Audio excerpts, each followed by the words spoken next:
আসসালামু আলাইকুম। প্রিয় এমপিভুক্ত শিক্ষক কর্মচারীবৃন্দ, অবশেষে সেই মাহেন্দ্রক্ষণটি চলে আসলো। দ্বিতীয় ধাপের যে ৬৭,০০০ শিক্ষক কর্মচারীর বেতন বকেয়া ছিল, অর্থাৎ আমাদের প্রসেসিংয়ে ছিল কিন্তু বেতন ব্যাংকে অ্যাকাউন্টে জমা হয়নি। সেই তথ্যটি আপডেট করা হয়েছে, অর্থাৎ প্রত্যেকের অ্যাকাউন্টে টাকা জমা হয়ে গেছে। ইতিমধ্যে সন্ধ্যার পর থেকেই টাকা জমা হওয়া শুরু হয়েছে। তো ধাপে ধাপে সবাই পাবেন। আর টাকার বিষয়ে হয়তো অনেকের মেসেজ যেতেও পারে, নাও যেতে পারে, কারণ এটাই আপডেটজনিত সমস্যা চলতেছে। এর জন্য অনেকের হয়তো মেসেজ যাবে না, তবে অ্যাকাউন্টে টাকা জমা হয়ে গেছে। আপনাদের যাদের স্মার্ট অ্যাপ রয়েছে, অর্থাৎ অগ্রণী স্মার্ট অ্যাপ রয়েছে, তারা অ্যাপ থেকে চেক করে নিতে পারেন।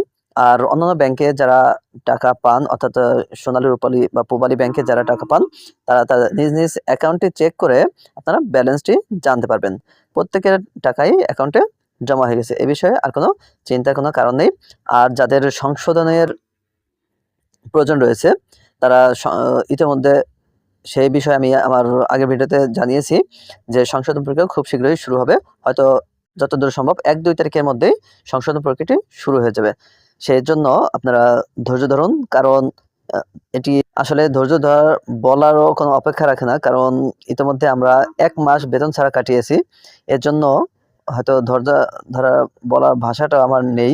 তবে এখানে আমাদের কিছুই করার নেই অবশ্য। কারণ এখানে সবকিছুই কর্তৃপক্ষের উপর নির্ভর করছে। আর এখানে যেহেতু একটি জটিল প্রক্রিয়া, এখানে কিছুটা সিদ্ধান্তহীনতা ভুলের কারণে এবং দূরদর্শী পরিকল্পনার ভুলের কারণে এই ভোগান্তিটি সৃষ্টি হয়েছিল। তাই এই সমস্যাটি হয়েছে। তো আশা করি আগামীতে আর এরকম কোনো সমস্যা হবে না। আর সর্বোপরি কথা হচ্ছে যে আমরা এই জানুয়ারি মাসের মধ্যেই যে বেতনটি পেলাম, তবে যদি আর ২-১ দিন আগে হতো, আমরা আজকে বেতনটি তুলতে পারলে হয়তো অনেকেই খুশি হতেন। তবে যাই হোক, অবশেষে বেতনটি ছাড় হলো। আগামী রবিবার হয়তো আমরা বেতনটা তুলতে পারবো।